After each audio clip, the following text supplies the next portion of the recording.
Bonjour à toutes et à tous, heureux de vous retrouver aujourd'hui pour une vidéo où je vous parlais de carte mère. Les Black Friday ont commencé ou pas, on ne sait pas trop. Ils vont arriver donc le 4, ça a été repoussé, enfin bref, il y a beaucoup d'histoires. En tous les cas, des bons plans, il y en a un peu tous les jours qui tombent. Donc aujourd'hui, je vais faire une vidéo pour vous parler des cartes mères et comment bien la choisir en fonction de votre processeur. Avant de regarder quelle carte mère choisir, on va regarder comment déjà arriver à la sélectionner en fonction du matos qu'on a. Donc déjà, on va regarder la taille de la carte mère, ça c'est très important. Suivant la taille de votre boîtier, donc vous pouvez mettre soit une ATX dans un boîtier ATX, c'est les cartes mères standard d'une taille normale. Après derrière, il y a les micro ATX, donc ça c'est pareil, c'est des cartes mères mais plus petites pour des boîtiers plus petits. Et puis après, vous avez la mini ITX qui est encore vraiment toute petite. Bref, pour vous, aujourd'hui, je vais vous parler principalement d'ATX et il y aura une micro ATX au milieu. Après, il faut regarder le processeur que vous avez et en fonction du processeur, il y a différents sockets qui existent. Actuellement, il y a 4 sockets. Aujourd'hui, je vous en parlerai surtout de 2, pardon. C'est les sockets, donc un pour Intel, pour la 8e et 9e génération d'Intel, qui est le LGA 1151. Donc ça, c'est vraiment ce qu'il faudra qu'il y ait sur cette carte mère si vous avez un processeur 8e ou 9e gen en Lake. Après, si vous avez du Lake X, il faudra prendre autre chose, c'est le LGA 2066. Et après, en face, en AMD, le plus courant, ça va être la M4 pour toute la génération 3 des Ryzen. Et après, si vous avez quelque chose d'un peu plus évolué, type Ryzen 9, etc., il faudra du TR4. Voilà pour la globalité. Donc aujourd'hui, je vous parle principalement du LGA 1151 et du socket AM4. Voilà, vous avez les bases, donc c'est parti. Et on commence tout de suite par la Gigabit Z390 UD. Carte mère qui supporte effectivement donc le socket LGA 1151 qui équipe principalement l'Intel 8e, 9e génération. On peut retrouver dessus donc une RAM prise en charge jusqu'à 4266 MHz. Donc il y a de la cadence, il y a de quoi mettre dessus. Hors boost bien évidemment, donc on peut aller encore plus loin si on booste la RAM. 3 PCIe 3.0 dessus sur ce modèle-là. Qu'est-ce qu'on peut dire de plus? Elle prend en charge le Crossfire en double carte graphique. Ça se fait de moins en moins, mais voilà, ça peut exister, ça existe encore. Vous pouvez le faire si vous voulez doubler de cartes graphiques. Vu la puissance actuelle des cartes graphiques, je trouve pas ça forcément utile. Pourquoi pas le garder pour un peu plus loin, quand le PC commence à vieillir, pour le mettre, ça peut être intéressant. Faut pas l'oublier, ça peut se garder de côté. 6 ports en SATA pour venir brancher les SSD, disques durs, etc. pour du transfert. Et en plus de ça, il y a un port M2 pour pouvoir venir les mettre les disques durs nouvelle génération qui évolue encore et encore et qui pourront permettre d'avoir du débit de plus en plus via ce port M2. Elle est aussi équipée d'USB 3.0, ça aussi c'est intéressant, c'est bon à avoir. Donc une carte mère qui est pas trop mal, qui a un prix assez intéressant de 140 € en moyenne. Donc à guetter, voir si le prix arrive à descendre un petit peu durant les Black Friday. Et on passe maintenant sur la MSI Z390 Gaming X. Pareil, socket LGA 1151 là-dessus, ça change pas. La RAM supportée jusqu'à 4266 MHz, pareil que l'autre, il n'y a pas de souci là-dessus. 2 ports PCIe 3.0, on a pris sur du standard. Et par contre sur celui-ci, donc il y a 6 ports SATA pour venir brancher les périphériques et 2 ports M2 pour venir ajouter directement des disques durs vraiment rapides. Donc ça c'est intéressant, 2 ports M2, ça peut être pas mal. Quand on sait que maintenant les prix des M2 descendent de plus en plus, je l'ai dit juste avant, mais voilà, ça descend de plus en plus, donc ça va devenir très intéressant. Je pense que d'ici à la fin d'année, début d'année prochaine, on sera sur les prix les plus compétitifs. Donc à surveiller aussi durant les Black Friday, ça peut aussi descendre très bas. Et elle est affichée en plus de ça un prix de 150 €, ce qui reste assez raisonnable. Pour la troisième carte mère, on va retourner chez Gigabit avec la Z390 Aorus Pro Wi-Fi. Comme son nom l'indique, en plus d'être un socket LGA 1151, elle embarque automatiquement le Wi-Fi. Ça peut être intéressant aussi d'avoir directement un Wi-Fi intégré. Ça vous évite de rajouter une carte à l'intérieur, une carte réseau pour avoir Wi-Fi.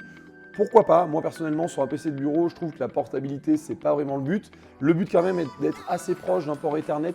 Les débits sont quand même plus intéressants. Et si vous êtes loin de la box, pourquoi pas avoir une carte mère qui embarque le Wi-Fi? C'est une solution aussi. La RAM pareil est supportée jusqu'à 4266 MHz. On est sur la même chose que les autres. 3 ports PCIe 3.0, c'est intéressant quand même d'avoir 3 ports. Ça peut être pas mal. 6 SATA et 2 ports M2 comme ça à confrère. Qui a un port de plus que sa confrère Gigabit, qui en a à l'égal de la MSI. Mais c'est intéressant d'avoir 2 ports M2. Je trouve qu'un port M2, c'est un petit peu trop léger. Si des fois vous voulez rajouter un deuxième M2 plus tard, quand les prix auront vraiment descendu. En plus de ça, elle embarque 3 ports USB 3.1, 2 type A et 1 type C. Donc le type C commence à bien arriver. C'est assez présent dans le commerce maintenant, donc autant l'avoir sur la carte mère, ça peut être sympa dans l'évolution. En gros, cette carte mère, elle affiche à peu près au prix de 200 €, donc c'est un prix un peu assez raisonnable, et c'est pas non plus trop cher pour une carte mère qui embarque directement du Wi-Fi, 2 ports M2 et en plus de ça, un USB type C. plus tout ce qu'il y a autour. Je ne vous en fais pas le détail, hein. Toutes ces cartes mères, si vous regardez un peu dans le détail, elles proposent toutes maintenant 5 points de température sur la carte mère pour voir sur les PCIe, le processeur, la RAM, savoir comment tout chauffe. C'est intéressant aussi pour faire de l'optimisation.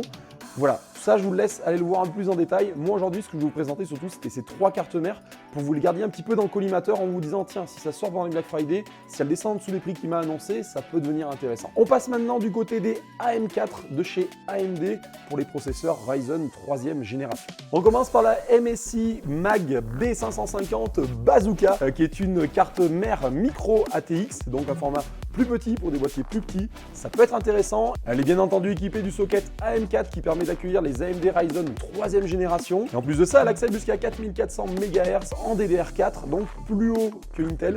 C'est intéressant quand même de pouvoir avoir des RAM avec plus de fréquences.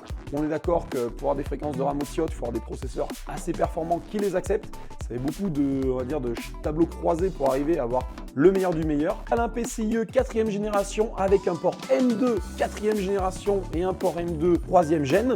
Donc on est vraiment sur des choses très intéressantes, très récentes. 6 ports SATA pour venir brancher toute la connectique et les autres disques durs, ça c'est pas mal. Et pour une micro ATX, elle a un prix abordable de 150 €. Et maintenant on passe à l'Asus Prime 570p. On est là sur une carte mère intéressante, toujours pareil, socket AM4, 4400 MHz en accueil de RAM au plus haut. Par contre cette carte mère elle est équipée de 6 ports SATA, jusque là ça va. Elle est équipée de 6 ports SATA, 2 ports M2 en 4.0 et 2 ports PCIe Express 4.0 qui sont en Crossfire. Donc vous pouvez arriver à mettre 2 cartes graphiques sur ces 2 PCIe. Pas forcément utile, on l'a vu plus précédemment. 4 USB 3.1 équipés à l'arrière, ça c'est pas mal. Par contre, c'est du type A, malheureusement, il n'y a pas de type C à l'intérieur. Et on va se consoler en se disant que cette carte mère, elle est Aura Sync, donc elle gère le RGB totalement. Donc c'est vraiment le Aura Sync, c'est chez Asus, c'est ce qui permet de gérer tout ce qui est RGB dans un ordinateur, avoir donc le RGB qui suit d'un côté, de l'autre, etc. Enfin voilà, cette carte mère est pas mal pour ça, c'est le petit plus, on va dire, de cette carte mère. On est donc sur une carte mère affichée à un prix de 190 €, ce qui reste raisonnable par rapport à tout ce qu'elle embarque. Et pour terminer cette sélection, on va se pencher sur la Gigabit B550 Aorus Master. En plus d'avoir un socket AM4, elle peut accueillir de la RAM en DDR4 jusqu'à 5400 MHz. On est vraiment sur quelque chose qui est haut, qui est très intéressant. Donc cette carte mère, si vous allez dessus, il faut savoir que c'est vraiment pour de l'optimisation. Allez pas mettre de la RAM cadencée à 2666 avec un processeur qui peut en accepter une 3200 par exemple. Faites-vous plaisir, allez-y, lâchez-vous. Et on continue, il n'y a pas un port M2, il y en a 2. Non, il n'y en a pas 2, il y en a 3. Il y a 3 ports M2 en PCIe 4.0. Donc cette carte mère, elle embarque quand même quelque chose d'intéressant, c'est-à-dire que vous pouvez aller jusqu'à 3 disques durs en M2. Ça c'est vraiment bien parce que vous allez pouvoir faire du stockage uniquement sur du M2 avec des choses comme ça. 3 ports PCIe Express, donc PCI Express pardon, en 4.0 aussi. Donc vous allez pouvoir aller brancher de la carte graphique, d'autres modules dessus. C'est une carte qui est effectivement une ATX, hein, on n'est pas sur du micro ATX là-dessus, c'est sûr, vu tout ce qu'elle embarque, mais on est vraiment sur du lourd. Elle embarque aussi l'audio HD en 8 canaux, en plus de ça, elle est Wi-Fi, donc c'est du Wi-Fi 6 AX, dessus vous avez du Bluetooth en 5.0, donc on est vraiment sur quelque chose d'intéressant pour de la connectique non filaire. Ça c'est pas mal. Et la cerise sur le gâteau, the cheese on the cake, comme diraient nos anglais, avec l'accent magnifique que j'ai en français, c'est qu'elle est RGB. Cette carte mère, du coup, elle embarque tout, elle a tout ce qu'il faut, c'est vraiment le top à mon sens si vous avez du AMD dans votre ordinateur.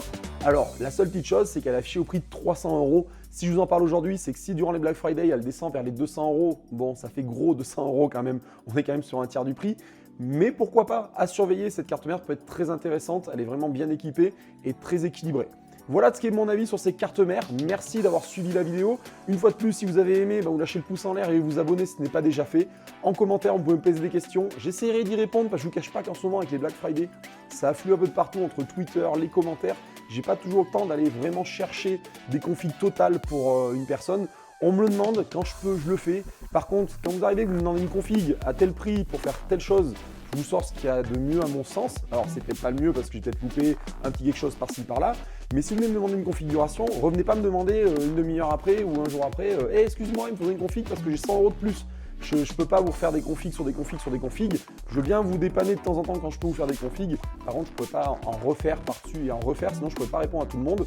Je peux déjà plus répondre à tout le monde, il faut pas s'en cacher. En tous les cas, merci à toutes et à tous. On approche des 3000, peut-être avant la fin d'année. Je ne sais pas, le mystère va être entier jusqu'au dernier moment, je pense. Merci encore une fois, prenez soin de vous, prenez soin de vos proches. Et je vous dis à très bientôt pour une nouvelle vidéo. Ah, ciao, bye bye.